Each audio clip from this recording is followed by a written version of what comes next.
Well, the most visible remnants of ancient Egypt are clearly the Great Pyramids, but as Egyptologist A. Rosalie David claims, it was the temple rather than the pyramid that was at the center of the state religion.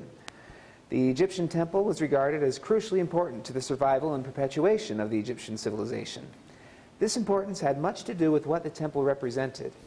In the eyes of the ancient Egyptians, the Egyptian temple was not a mere building, but a microcosm of the universe. The temple was the place where heaven, earth, and netherworld touched. This boundless extent made the ancient Egyptian temple a place wherein man could approach and interact with the gods. The broad extent and centrality of the temple existed in terms of not only space, but time. It was understood that the creation and the founding of the institution of the temple both occurred at the same time. According to the building texts inscribed upon the walls of the temple at Edfu, during the creation, the earth was covered with water, from which emerged a low mud island. This island was made home to the first divine being, represented by a hawk or a falcon, which perched itself upon a reed which had drifted upon the shores. The need for protection prompted the gods to build a wall around this reed, and what was originally one single reed expanded to become a small shrine, which was expanded even further to become a complete temple as the waters receded. The creation process of separating the first island of creation from the waters of chaos, and similarly separating order and stability from disorder, was thus contemporaneous with the institution of the temple. In time, the temple itself came to be a representation of the island where life was thought to have started, and each religious locality in Egypt later claimed to be the actual island of creation. The link between the temple and the creation was therefore no artificiality. In the theology of ancient Egypt, it existed from the very beginning. This primeval event is hinted at upon the outer enclosure walls that marked off the sacred zone of it. Historian Brian E. Schaeffer observed that the outermost mud brick enclosure wall of the temple was a boundary between order and disorder, and that temples were fortresses against chaos. Furthermore, the enclosure walls were laid in such a way that the courses did not run horizontally, but rather rose and fell in a wavy pattern. David believes that this wavy pattern was specifically intended to represent the waters of the original mythical ocean which had encircled the island of creation. Schaeffer concurs with this idea, claiming that the wall was viewed as a fluid boundary between the cosmos and the primeval unbounded waters of the non-existent. The outer wall therefore marked out the place of the first creation, represented by the outer court of the temple. In addition to the wall of demarcation which separated order from chaos, actual sources of water were used to represent the waters of Nun. Most temples, including the great temple at Medinet Habu and the temple of Amun at Karnak, had an artificial sacred lake excavated near the temple proper which represented the waters of chaos. Where the creation of an entire artificial lake was unfeasible, wells may have been dug, as they were in the first court of the temple of Sethos I at Abydos. Because life had been created out of the waters of Nun, these water sources were also used for purification rituals. In a scene inscribed upon the north wall of the first hypostyle hall of the temple of Sethos I, Thoth is depicted telling Ramses II that he would purify Ramses with the libations which came forth from Nun. Upon the south wall of the first hypostyle hall of the temple of Sethos I, the gods Horus and Thoth, and I'm sure I'm pronouncing these wrong. Am I? I'm doing all right? Wonderful. They're all whatever. If there are any ancient Egyptians in the room, I would ask you to please correct my pronunciation. Okay, the gods Horus and Thoth are shown pouring water upon the head of the pharaoh. Instead of flowing water, however, the waters of Nun are depicted by Ankhs, the Egyptian symbol for life. The presence of these water sources and their use in purification rituals thus serve to symbolize the creation of life and cement its link to the temple through both architecture and ritual. The importance of the association between the temple and the first creation is not to be understated. David points out the idea of a perpetually growing and improving society, which is fairly common in modern thought, but says that this would have been quite alien to the Egyptian mind. Instead, it was thought that the universe worked according to a fixed pattern which was unchanging.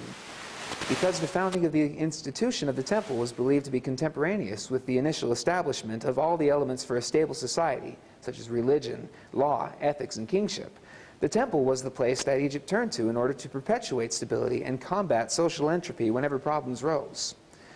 These links to the creation made the temple a representation of the ideal primordial state that ancient Egypt sought to recreate, which made the temple the center of ancient Egyptian society. Passing through the outer walls in the court, the king and certain priests could enter the first room of the temple proper, the hypostyle hall. This room is characterized by its numerous columns, as implied by its Greek name. One purpose for the high number of columns was to support the stone roof using technological prowess that antedated the arch. An extensive colonnade would have been necessary to support a stone roof, with each stone being laid on top of two separate columns, spanning the distance between the columns, and each column placed beneath the point where the two stones met at their ends, thereby supporting both of their weight such that removing a single column would cause both stones to collapse. The purpose of the numerous columns, however, was not solely to satisfy an architectural need. Schaeffer claims that the columns were many more than to bear the roof. The hypostyle hall at the Temple of Sethos I was a room crowded by columns, whereas the ceiling in the hall of Ta-Sokar, same temple, is comprised of longer stones, spanning a greater distance and allowing for more space between the columns. The day did not allow for a stone roof without columns, but the design of the hypostyle hall clearly called for more columns than would have been necessary. Its apparent excessive use of columns had a symbolic purpose. The columns were not only intended to bear the weight of the roof, they were also representative of the marshland vegetation which sprang up around the primeval mound of creation, symbolized by the temple's inner shrine. To heighten the impression thus made, the capitals of the columns were typically fashioned to appear some sort of plant life, such as a lotus bud, a palm leaf, or a flower. These engraved capitals can be clearly seen on the columns in the Temple of Edfu. In addition, engravings of grassy protrusions can be seen at the bottoms of those same columns, showing that these columns represented plant life. This symbolism shows that the hypostyle hall represented an intermediary phase between chaos and order, where the enclosure wall and sacred lake represented the waters of Noon, and the outer court represented the place of the first creation. The hypostyle hall was a transition point, a liminal space between the disorder of the non-existent and the order of the creation. One passing through the hypostyle hall should have been able to see the transformation from the state of chaos into a primordial state of order that was beginning to be perfected. These uncompleted phases culminated in the heart of every Egyptian temple, the sanctuary of the god. This most holy place was considered the original island of the creation, the very location where land emerged from the waters of Noon, and the gods established their first dwelling place. The manner in which the temple proper was constructed, with the floor level rising as one passes from one room to another, approaching the inner sanctuary, likewise indicated that the sanctuary was the location wherein the deity performed this act of creation. The elevated position of the inner shrine also symbolized the relationship of the temple to Ma'at, or the underlying order upon which the world rested. The temple likewise assumed the role of the place where the god dwelled, because the island of creation had been the place where the first god had alighted and found protection. It was a natural development that the Egyptians should come to regard every temple as the house of the gods. This important role, which is one of the temple's most characteristic functions, is thus critically linked with its identity as the site of the first creation of the earth. Other aspects of the architectural design of the temple show the manner in which it represented the earth as a whole.